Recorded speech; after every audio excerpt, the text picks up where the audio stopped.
Hey everybody, and welcome to the Outdoor Chat. We come to you every weekday on outdoorchat.us and simulcast over on YouTube. We go over everything to be encountered in the great outdoors, including outdoor adventures, critters, vehicles, and much more.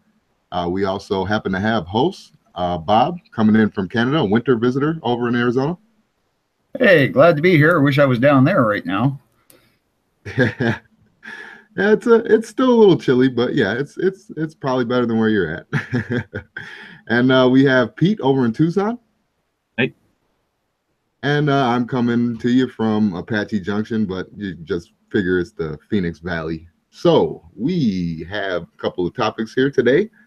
We will be going over digital film. We will have a historic topic and book of the day. We will be going over a critter and a restaurant. So I guess without further ado, let's dig into the show here. So in our photography, we are going over digital versus film. Unless they're talking about Polaroid film here, I think I'm too young to remember the film era, but jeez. Wow. I can remember going to having film or photography as a class in school, and then dark room was another class, or maybe it was the same class, but you'd go into a dark room and learn how to develop. And then, of course, work a camera and all the different things the lenses did. That was in high school. Yeah, I think I had a Brownie camera in high school. I had one that had little Mickey Mouse ears on it, and it'll like, it was like a, what's it called, Polaroid type of thing.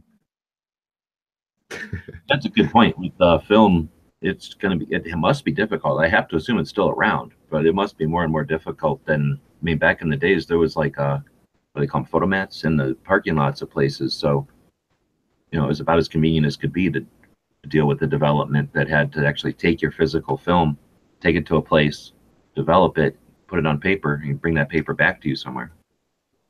Yeah, pretty much every drugstore used to have a film developing booth. Yeah, that was a part of a Walgreens or any of the drugstores. Did they have some kind of, like, you'd mail it and they'd mail it back to you? Is that a thing? Was that a thing? Yeah, I think that's becoming about all you can do now. There's so few places that will develop film that are, you can just take it to a local person. I think what a lot of people who are still using film are doing now is they're, having to mail that film off and then get the prints back. Yeah, I don't even know how Walmart does it nowadays, but I know it takes a lot longer for film than it would if you just hand them one of your, the SD cards or whatever. Oh, to make prints. Yeah, and that's true. I never thought about it, but they had all their print stuff there. They probably just converted it all over to digital now. So you just bring them or send them your digital prints, and then you can pick up the glossy pieces of paper. Yep. Yeah, I like doing that, especially since I don't have a printer. It's much easier. All right. So I guess we saw digital versus film. Obviously, the more modern one is going to win on that one. Well, especially if you're traveling. I mean, that's the one thing for someone who's vacationing like I do, or just spending the winter down there. If you're having to keep film, you got, your fridge is going to be full of it if you're using a 35 millimeter.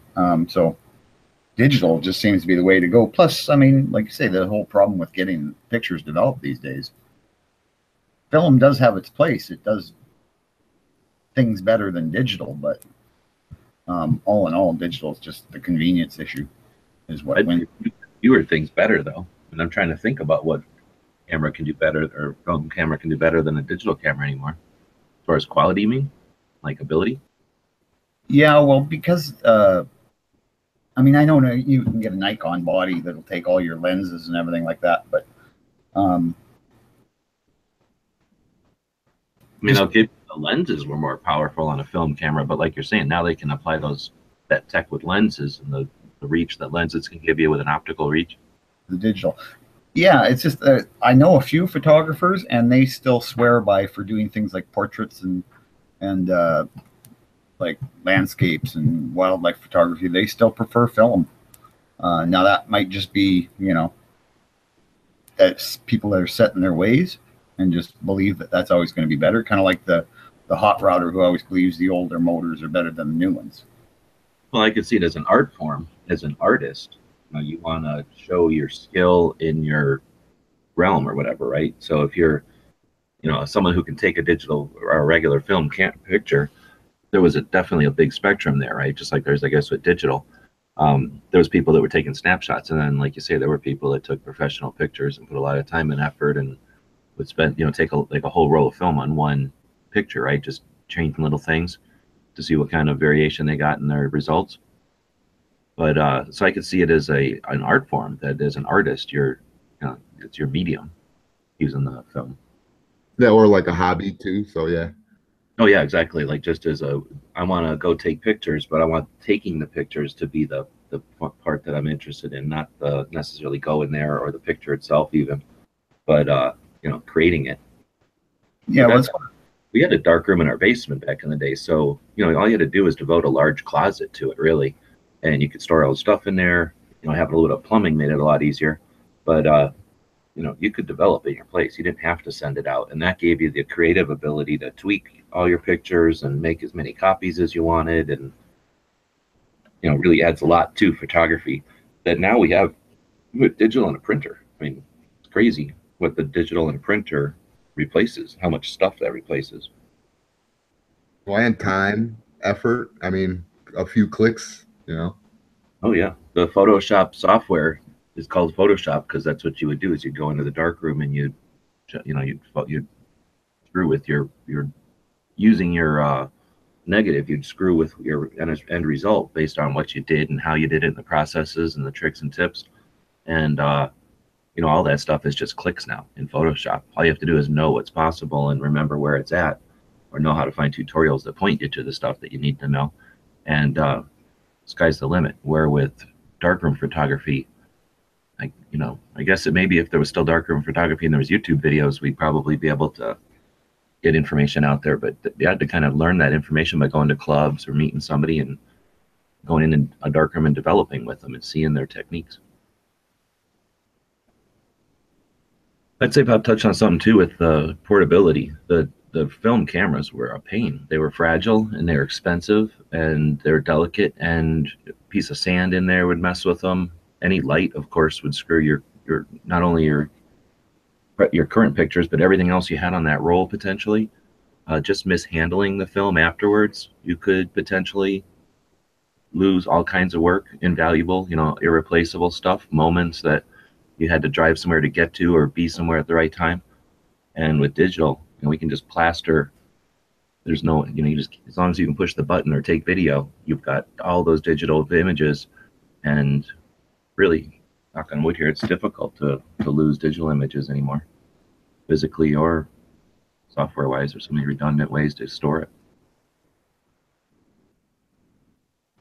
Yeah, so I mean, really, digital does seem to be the way to go these days. Cost wise, digital's nowhere near film, right? Oh, that's right. Yeah. So there you go. Go digital unless you want to go film. You're welcome. Yeah. We solved it. So before we move on to our outdoors topic, we usually take a break between we're going to be taking a break between the first and second segment to focus on advertisement or sponsors. And since it's our first show, we'll be putting a call out there to people to join the team. So we do have a website out there, outdoorchat.us. And there's tons of stuff on there. Pretty much the podcast will be posted there. Everything that we go over in the podcast is going to be posted over there. And feel free to email us. The email is outdoorchat@gmail.com or outdoorchataz. Pete. Where's that at? It's on here somewhere. Pretty sure it's just outdoorchat@gmail. Yeah, feel free to contact us and be a part of the team. No, for sure. Yeah, like if you've got something you want to talk about that's going on in Arizona, let us know. I mean, for people like me who come down for the winter, we're not around all the time, so we don't hear, you know, I'm not even talking big things. I'm just talking like something that might be a flea market or you know, maybe a cool hot spring or something. You know, let us know about it, and we'll tell the people, and hopefully get some more traffic to your area. Yeah, definitely. So that will bring us to our second topic, which is outdoors. Today, the topic for outdoors is historic. So I figured that since we're talking about Arizona, and it's a pretty good place to do this kind of thing, astrophotography, do the history of that real quick, in which we will have its own topic and its own show one day. So we're not going to go super in depth with it, but real quick, history of astrophotography. Astrophotography is a specialized type of photography for recording photos of astronomical objects, celestial events, and large areas of the night sky. The first photograph of an astronomical object, the moon, was taken in 1840, but it was not until the late 19th century that advances in technology allowed for detailed stellar photography. Besides being able to record the details of extended objects such as the moon, sun, and planets, astrophotography has the ability to image objects invisible to the human eye, such as dim stars, nebulae, and galaxies. This is done by long-time exposure, since both film and digital cameras can accumulate the some light photons over these long periods of time. So, have you guys ever checked out nebula? Excuse me, nebula. Um, but have you guys ever seen any of those astrophotographies? I've seen a couple of like what are they called? The constellations and stuff like that, and I think they're pretty neat. The photographs themselves, you mean? Yeah. Yeah, it's really something to see, and that's the one thing that I found was quite spectacular being down in Arizona is if you're out in the desert at night, you get away from all the lights of the cities. Like I thought I'd seen some great night skies being up in northern Canada, but holy, I was very much impressed. And it looks different. The sky looks different. You know, you've come far enough from, at least from where I am, to when you come down to Arizona, when you look up there, it's not the same sky that you look at. I grew up I never saw a night sky. There was always lights from cities and towns and just street lights and stuff. I never saw a night sky. Even when I went camping, it was weak compared to out here. But I would have really thought your Canada stuff would have been comparable to out here. It is, but I don't know whether it's the clarity or just maybe the atmosphere is thinner closer to the equator. Like, I mean, we get like, we just have different. Sorry? There's more atmosphere down here, isn't there? I don't know how that works, but like I say, I was blown away by how good the skies look if you're out in the desert. Like I say, the biggest thing that makes it hard to see the stars is all the light pollution from the cities. And I don't know whether it's maybe you guys are using different street lights, but in our cities you can't see shit. She's a in Arizona, in Tucson for sure. There's ordinances, like you say, they require you have to use a certain type of bulb that isn't going to mess with the telescopes, and then you can't just have them unshrouded. They have to be shrouded and pointed down, and they definitely buckled down on that. Those telescopes are a lot of money, and they do some. You know, there's some of the bigger ones out here. They have them all over though. There's some up by Flagstaff. The one that found Haley's Comet's up by Flagstaff, right? Or the one that found Pluto, I forget. But Haley, oh well. Anyway, there's a bunch of them here. I've subscribed to the NASA stuff. Pretty much every social media platform I've encountered.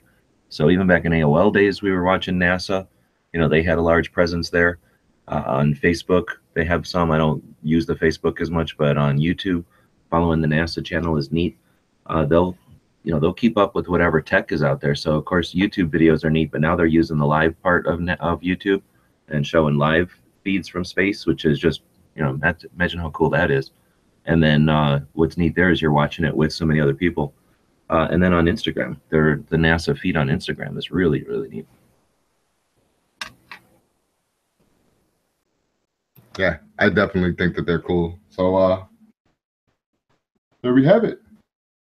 So the guys that started all our websites and stuff on the like the ArizonaOutdoors.net and or OutdoorChat.net and all these ones that we've got, um, we're working together in tech fields, and sitting in front of a computer all day, 40 plus hours a week. We really enjoyed getting out and experiencing Arizona. So a couple of the guys who grew up here would take those of us who moved out here out to find different areas and explore different things. And one of those was taking out the telescopes, or we would, at least I should say, we take the telescopes out with us. And at night, part of the challenge with the beginning, this is in the 90s and early 2000s, I guess, the challenge would have been using those old digital cameras with the technology, with the telescope tech. And we didn't have unlimited funds or anything. So the telescope tech that we could afford at the time, along with our digital cameras, and we spent lots of time out there checking out some of the telescopes. There's ones up here on top of Mount Lemmon in Tucson. I'm sure you've got some in Phoenix, because you don't need absolute darkness for like radio telescopes and stuff, I guess, right? Although they probably. And I'm also able to see a bunch of it. I was lucky enough. My father-in-law has a telescope, so I get to go on the back sometimes and check out the moon and some of the stuff like that. So yeah, that's definitely neat stuff to me. There's also, that makes me think of a portion of the state down by Benson and southeast Arizona. The very southeast corner is a very dark part of the world, really, and they have ordinances and stuff, and quite a few private astronomers live out there, the type that are retired or doing astronomy maybe professionally or something. So they're they have their own astronomies on their properties. And that's one of the places it's the most dark, kind of between Arizona and the mountains there, where Geronimo's stronghold is, and then New Mexico, just north of the Mexican border. Yeah, like I said, it's also, I think you're a little bit, your elevation's higher. That's one of the reasons I guess they put the telescopes on mountains, is to get through more of the atmosphere. Less atmosphere you have to look through, the clearer the sky is going to look. For sure. And they can get above weather. Like in Hawaii, those guys are on top of weather. Out here, the mountains are 9,000 feet. The ground level, or whatever you call it, would be 2,000, 2,400 feet. So yeah, that's a good point. They're definitely up into the sky. And that might be why right there alone, why it looks a little different from Canada, huh? Even if it's clear, you're 2,000 feet closer to the stars. Yeah, because I mean, most of the places I've gone up north in Canada, it's like 100 feet above sea level. The most you're going to get, most of the places I've been, is a couple thousand feet above sea level. So it's, yeah, there's a lot more atmosphere.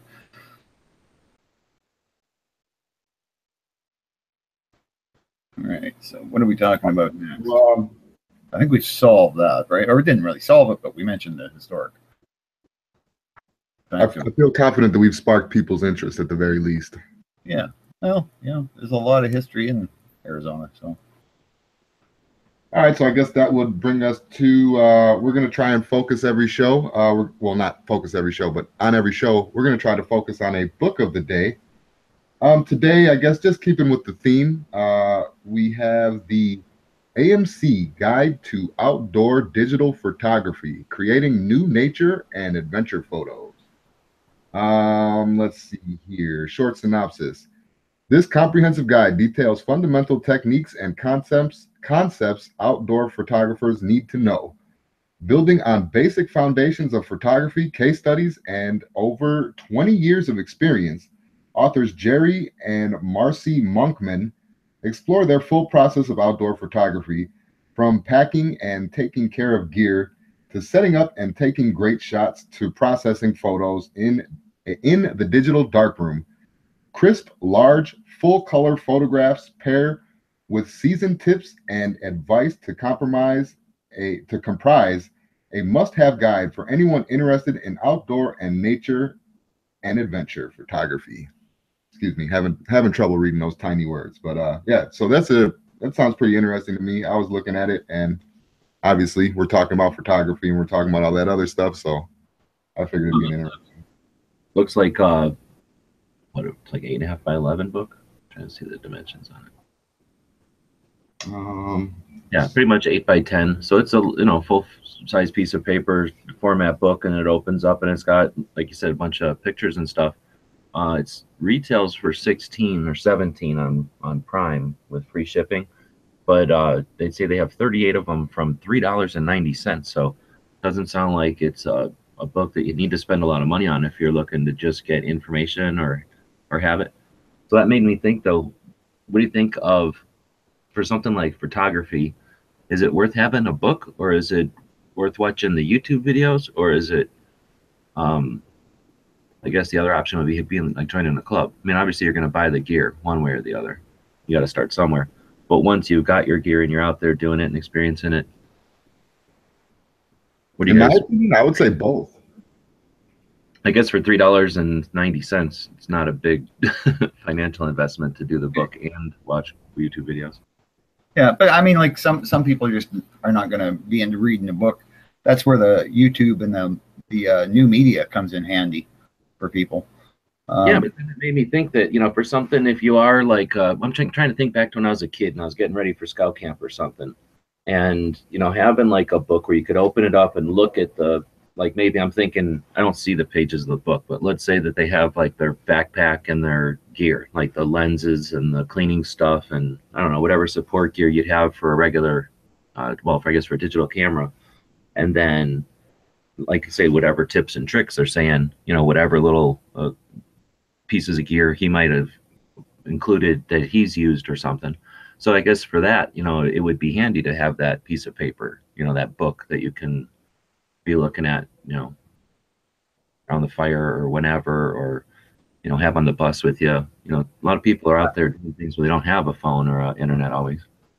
Yeah, that's what I was just going to mention is we have to remember as good as our internet and our infrastructure for having internet everywhere, it's not 100%, and it's not in every location.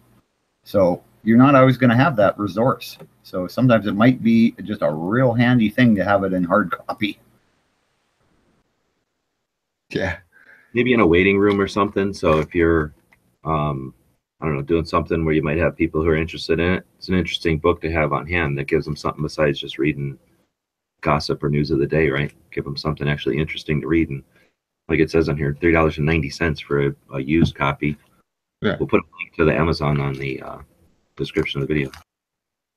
Yeah, that's a good idea. That's I think it would be behoove you to, depending on how much you're into it. I mean, my biggest problem, I like taking pictures and videos when I'm out traveling, but I forget to take my camera with me because I'm an idiot. I've missed quite a few cool opportunities to get some neat pictures because I just didn't have it with me. So yeah, the most convenient camera is for some people the best, right? Which is of course going to be the one that's in your phone. And most of them take pretty good pictures. That is a good point. So there you go. There's some a little light reading, maybe a coffee table book, office book, something for you. Another thing just given to you. So there you go. I guess that will take us on to the critter. On Mondays, we will be focusing on pets. So today we have a pet falcons. A little bit about falcons. Falcons, they hunt their prey from the skies above and swoop down through the air and catch it once they have spotted the meal with their incredible eyesight. Falcons hunt all kinds of small animals like mice, frogs, fish, and falcons will even catch small birds in the air. Yeah, that threw me off there. Well, I don't know. I guess it depends on how many Arab sheiks we have listening. That's pretty much most of the people you see that own their own falcons and go falconing nowadays. Yeah, it's kind of an antiquated thing, I guess, but Yeah. But I mean, it'd be interesting to have one. I don't know where you keep it, but really big bird cage. You have like a big coop in the back, just like a thing. Imagine. I don't think you'd ever be able to let it fly around as much as it would want, right? No, that would be a problem with it. You'd pretty much have to have a dedicated chunk of land. It would be And I fun could if, see them getting ornery, ain't it? Like I could see them getting pretty ornery if they don't get to go out and like I don't know, see them nipping at you or something. yeah, you would want that. Oh, falcons maybe not the best pets for traveling anyway. I don't think they're the best pets, probably. Period. But I mean, I'm sure that it is a pretty cool thing. If you've ever gone out and seen people falconing, it's pretty neat. See them fly off and then just perch right on their arm. Oh yeah, yeah. I've seen people do them out at the airport. They use them for keeping the birds off the runways and stuff. They used to. I don't know if they still do, but Now, what they need to do is let falcons have their own bag limit, right? And you well, I think if your dog catches things, there's no limit on it. Yeah, it's just like, oh, you just ran out and caught it. No sense letting it go to waste. throw it in the bag. All right, what do we have here? So you want to be a falconeer, eh? Less than 10% of the people who express a significant interest in becoming a falconeer go all the way. Okay, sorry. No, go ahead. Yeah, it's just saying that there is a way to do it, a process to do it, and that just few people want to get involved. And I guess you got to be 12 or older, be an outdoors person, hunter, or an animal lover. So either side of that spectrum, I guess. Will you be able to hunt 3 to 6 times a week, depending on the season and the hawk's schedule, not yours? Are you willing to learn how to hunt with a bird? And will you be able to convince the Fish and Wildlife Service and the Game and Fish at least one general or master level falconer that you have the drive and dedication and the facilities to equip and properly house and care for the raptor? So they make sure that you are ready before you even can get one, it sounds like, because they have this, you have to have the okay of a general or master level falconer. Oh, wow. You're one of the elite. Are you ready to have people react to it you in awe and amazement, sometimes in anger? I'm sure they get a lot of people who hate them. Oh, I'll bet. Are you ready to be the absolute center of attention? And that could be annoying. If you just want to go out and play with your hawk, and then everybody comes running around and touch your hawk, it'd be annoying. Are you ready for that incredible rush? And it returns to you. It can fly free, but decides to come back to you. Only the first 2 really count. The third can be learned. The fourth's a lot easier. Other questions, let's start thinking about it. Which hawk do you want to begin with? There's a variety of raptors to start with. What are you going to hunt for? And where are you going to house it? How are you going to transport it? So there's quite a few questions. This looks like this website, Arizona Falconers, helps you figure it all out. Let's dig in and see if they show us some of the birds. Huh? Do they have any? Oh, there we go. There's a bird. Doesn't say what it is, but I'm guessing that's some sort of a hawk. It looks like it. Yeah, they're beautiful birds. Well, I mean, the neat thing with any of those type of raptors is, I mean, the reason they're a raptor, so they're related to the dinosaurs. And if you look at their feet and their beaks, you can kind of see it. So, yeah, they're an interesting creature. I mean, you think about it, they can fly. What could be cooler than that? Yeah, and I figure if you're in Arizona or you plan on living in Arizona or something like that, you got plenty of outdoor space. But like that thing says, there's a lot of criteria to go through in order to, get one as a pet. So, but this would be a perfect place to have one. A lot of free reign, a lot of little critters. Yeah, that's true. Yeah, it would be a good place to have one. Plus, the weather's always nice. Very much. What raptor would you get? I want a bald eagle. I think I want a bald eagle. So See, I would probably go smaller, a smaller hawk or something like that. I think a giant owl also. That'd be cool. What, for night hunting? Well, it always has its head on a swivel, so you could have it right outside of your window watching your house. Oh, that's true.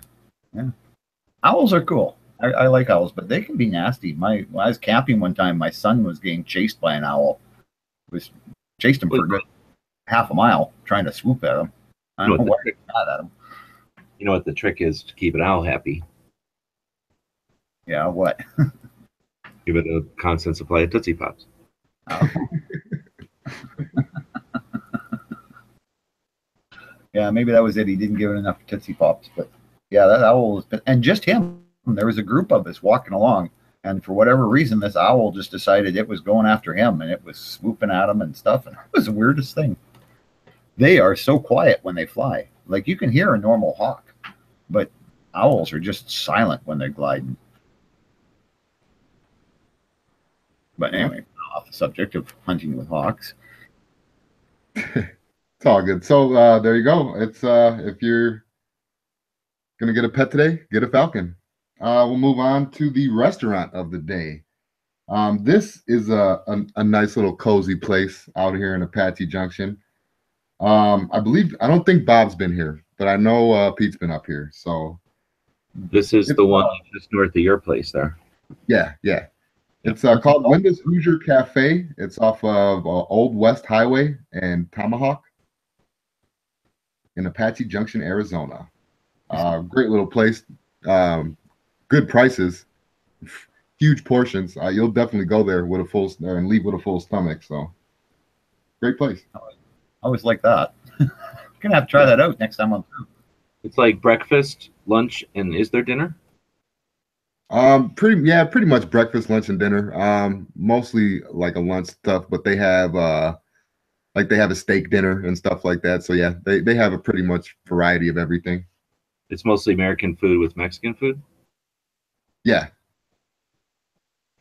but mostly American. Yeah, Southwest style food. Yeah. Oh yeah, I like that style. And those little hole in the wall kind of joints, I don't know. I always love those. So Yeah, not a sponsor, just somebody that we've both been to, and we just want to feature places since we're gonna be doing the show on the daily. If people are listening to this on their way into work or way home from work or something, maybe give them an idea for a place to go check out. What was it? Is Linda's Hoosier Cafe? yeah, Linda's Hoosier Cafe. Yeah, So she must be from Indiana. I'm assuming so. Yeah, I haven't really had a chance to talk to the lady because a few times that we have been in there, it's been pretty busy. So For a minute, I thought you said Hoser Cafe, and I was going to go, oh, it's for Canadians. Is there Canadian food?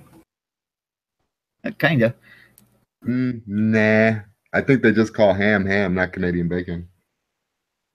Yeah.